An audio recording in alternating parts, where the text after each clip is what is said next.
Hello everyone. It's very windy here, so I really hope that you can hear me. I'm tuning in to talk a little bit about holding space.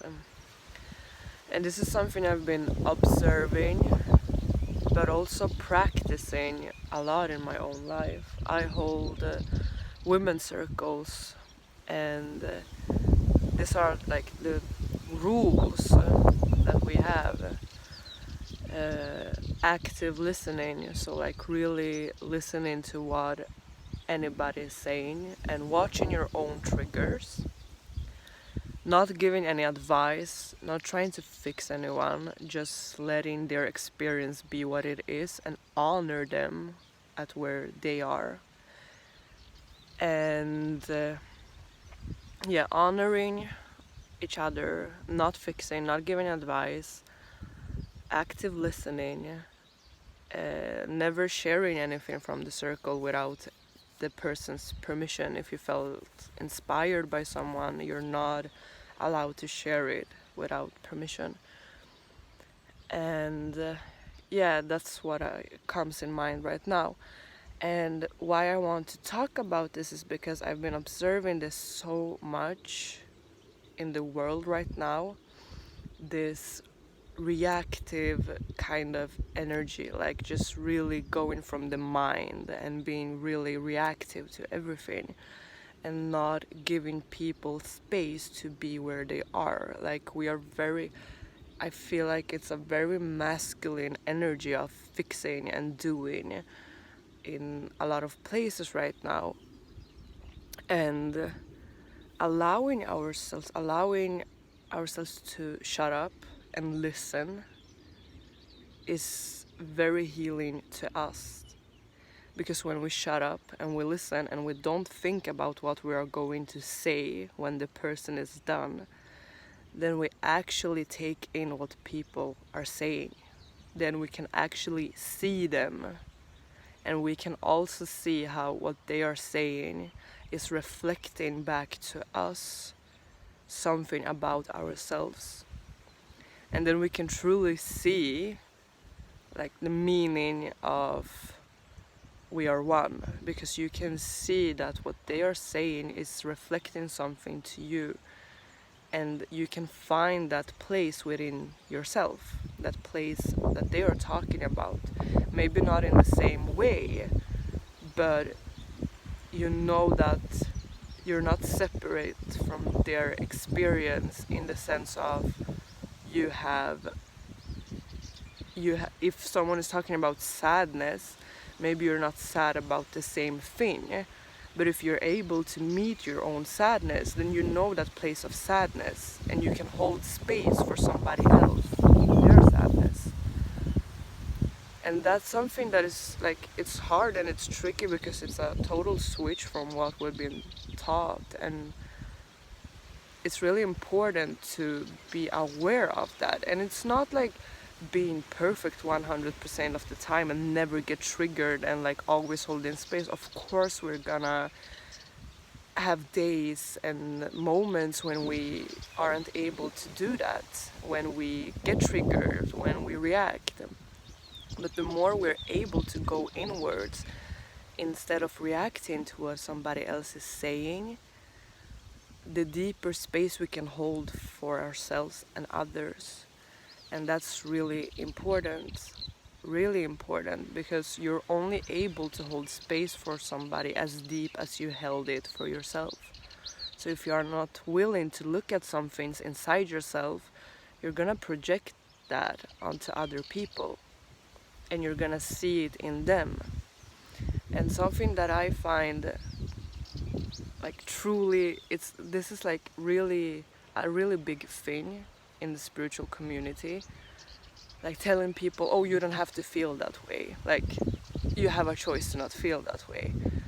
And that person that is telling their feelings and their experience in that moment can feel extremely rejected in their feelings, because they might know that they don't have to feel that way, but they are feeling that, and they just want to be seen and honored in that space.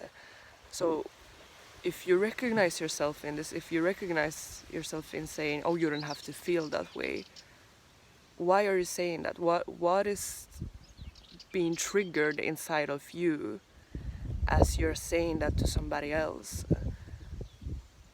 What is being triggered? What is being brought up for you? Why are you uncomfortable with the emotions of that person and the feelings of that person? Because it's always about coming back to yourself, you know?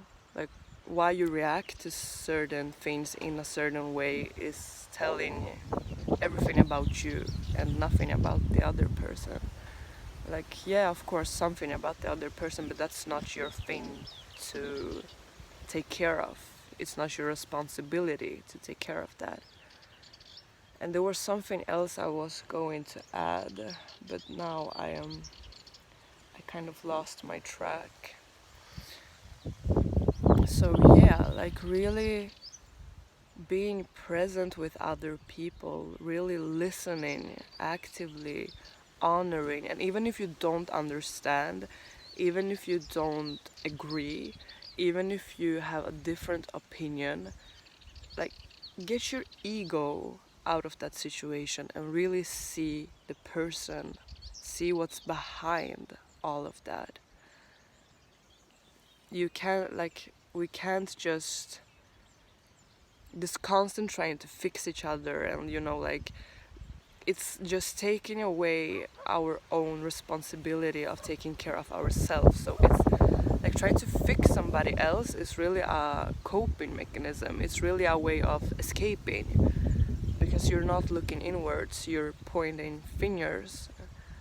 And not honoring someone's story is extremely painful. Like, there's so much gaslighting going on, and just like not trying to convince people that their experience isn't true because we see it another way. That's just like, that's crazy, because that's extremely painful.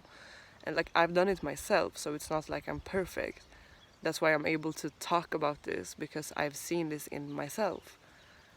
And we need to really honor that we've been doing things this way, and it's not because we're bad, it's not because we're like there's something wrong with us. It's just because we're taught this way, and now we need to uncover and kind of bring into being a new way of being, a new way of relating, a new way of being with each other, where there is unconditional presence and love. And that's what so many people just long for. They just want to be seen and held as they are. And we will never feel safe with each other and like seen by each other if we're constantly projecting our shit onto other people and telling people how they should feel and trying to fix other people. We won't be able to express ourselves fully in those relationships because we won't feel safe. And even if we will express ourselves, then it won't really be like a connection. So yeah, that's a little bit of what I had to say about holding true space for each other and just not interrupting, not giving advice, not trying to fix, not trying to do anything about it, just being present with what is. And when you do that for yourself, it's so much easier to do that for others. When you are able to go inwards and really see your own triggers and your own patterns, you can do that for others with compassion and love, and not with fixing and doing. So I hope this gives you a little insight into this, because I really feel this is so important right now. Like, it's balancing this masculine and feminine energy, And like, it's not about staying in those wounds, it's not about feeding those wounds by, you know, just being, oh, like, poor you, or like victimizing yourself and each other. Just being really present with each other, being really open to hold space for what is. And then from that acceptance, you can move into a new way, because you can't really change when there is resistance to changing, because there's something unhealed under all of that, beneath all of that. So I feel quite done now, and I'm going to go back and just rest, take care of myself. So thank you so much for watching, and so much love to all. Take care of one another and take care of yourself.